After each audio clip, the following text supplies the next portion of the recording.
Ohio के पूर्व mayor ने बाइडेन के बयान को उकसाने वाला बताया है और खतरनाक खेल जिस तरीके से बाइडेन खेल रहे हैं, डेनिस कुसिनिच ने उसको लेकर बयान दिया है। कहा है कि खतरनाक खेल खेल रहे हैं बाइडेन, और बाइडेन के बयान से तीसरे विश्व युद्ध की आशंका भी बढ़ती जा रही है। तो बड़े सवाल यहां पर बाइडेन और बाइडेन की तरफ से लिए जा रहे फैसलों को लेकर भी।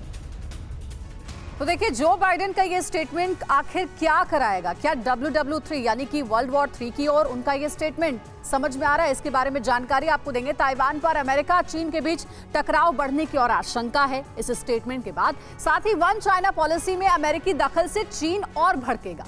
चीन की धमकी ताइवान पर किसी का दखल बर्दाश्त नहीं करने की है, बार बार सामने आ रही है ऐसे बयान। और चीन के मुताबिक अमेरिका ने वन चाइना पॉलिसी का उल्लंघन किया है। चीन ताइवान को लगातार धमकाने की कोशिशें कर रहा है। बाइडेन के बयान के बावजूद ताइवान के आसपास चीन की ड्रिल जारी है।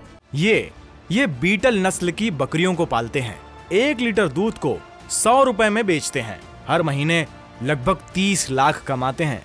आपको इनसे सीखना है तो फ्रीडम ऐप को अभी डाउनलोड कीजिए। चीन समंदर में मिसाइल और आसमान में लड़ाकू विमान भेज रहा है। तो समीर, ऐसी स्थिति है कि चीन अपनी तैयारियां और तेज कर रहा है ताइवान के खिलाफ, और इस बीच अमेरिकी प्रेसिडेंट का ये बयान बहुत महत्वपूर्ण है, जिसका जवाब चीन हो सकता है एग्रेसिवली दे आने वाले समय। बिल्कुल सही बात है। और घरेलू तौर पर भी जो बाइडेन को चुनौतियों का सामना करना पड़ रहा है। चतुर्वेदी जी, ये जो ताजा बयान हमने दिखाया ओहायो के गवर्नर का, वो ये साफ कर रहा है, कहीं ना कहीं ये माना जा रहा है कि अमेरिका और ज्यादा उकसाने की कोशिश कर रहा है ताइवान को, जैसा उसने यूक्रेन के साथ किया था। किस तरह की स्थितियां आपको नजर आती हैं? समीर, आपने बहुत सही कहा। ये उनकी इंटरनल पॉलिटिक्स है यूएसए की, जिसमें कि वहाँ एक प्रजातंत्र है, वहाँ पे लोग अपनी ओपिनियन एक्सप्रेस कर सकते हैं।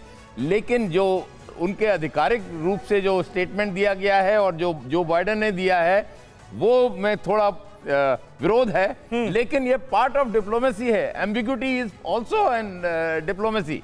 एम्बिग्यूटी हमेशा रखना, ये लेकिन बहुत से देशों इसको जनरल चतुर्वेदी, इसको थोड़ा सा अमेरिका की इंटरनल पॉलिटिक्स से और डिस्कस करते हैं। 10 से 12 सीटें हैं अमेरिका की जहां मिड टर्म इलेक्शन होने जा रहे हैं गवर्नर पोस्ट पे, और वहां पर ट्रंप के समर्थक बहुत ज्यादा अग्रेसिव हैं इसको लेकर। क्या डेमोक्रेट्स को लगता है कि यही वो मौका है जहां जो बाइडेन की अप्रूवल रेटिंग्स नीचे गई, वहां अब इस इलेक्शन के दौरान ये एक बहुत बड़ा मुद्दा होगा उनके लिए एडवांटेज लेने का? निश्चित रूप से देखिए, जब आप अगर ट्रंप की पॉलिसीज़ को देखते हैं, ट्रंप ने अमेरिकन फर्स्ट पॉलिसीज़ की बात कही। उन्होंने कहा कि दुनिया का बर्डन हम नहीं लेंगे। अफगानिस्तान से विड्रॉ की ट्रंप बात कर रहे थे। वापस से जिस तरीके से बाइडेन बाहर निकल रहे हैं, यूक्रेन में आए, अब ताइवान में जा रहे हैं, वो अमेरिका के जो एनालिस्ट हैं वो कैलकुलेट कर रहे हैं कि वो सही नहीं है अमेरिका की इकोनॉमी के लिए। उसके 2 फैक्टर हैं। देखिए, यूक्रेन का और उसमें मकसद में फ़र्क है ताइवान वाले में। यूक्रेन में अमेरिका मार्केट देख रहा था, अपने आर्म्स का मार्केट देख रहा था और एनर्जी का मार्केट देख रहा था, तो बहुत ज़्यादा विरोध नहीं हुआ। लेकिन ताइवान में अमेरिका स्ट्रेटेजिक उसके सिग्निफिकेंस है। अगली खबर पर जाना है, लेकिन इससे पहले एक छोटी सी आइडियोलॉजी यहां पर समझना चाहूंगी। क्या आपको लग नहीं रहा कि यहां पर चाइना और अमेरिका सेम ट्रैक पर है? दोनों ही जगह आने वाले वक्त में चुनाव होना है। नैन्सी पेलोसी ताइवान आती हैं, कहती हैं कि शी जिनपिंग के सारे फैसले उनकी इंटरनल पॉलिटिक्स और उनकी इंटरनल इनसिक्योरिटीज का नतीजा है। और सिमिलर सिचुएशन यहां पर गौरव ने हाईलाइट करी, जो इस वक्त जो बाइडेन और उनके फैसले को लेकर कही जा रही है।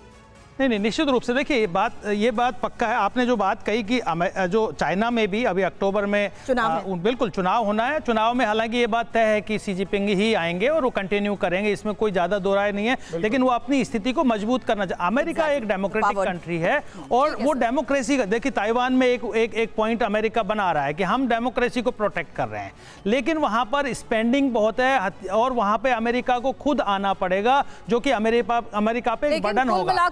ऐसा ना हो कि इन बयानबाजियों का जो खामियाजा है वो ताइवान को भुगतना पड़े, इस मायने में कि चीन कभी भी उस पर अटैक कर दे, क्योंकि लगातार ताइवान के बॉर्डर वाले इलाकों में चीन की वॉर ड्रिल जारी है। ये बीटल नस्ल की बकरियों को पालते हैं। 1 लीटर दूध को 100 रुपए में बेचते हैं। हर महीने लगभग 30 लाख कमाते हैं। आपको इनसे सीखना है तो फ्रीडम ऐप को अभी डाउनलोड कीजिए।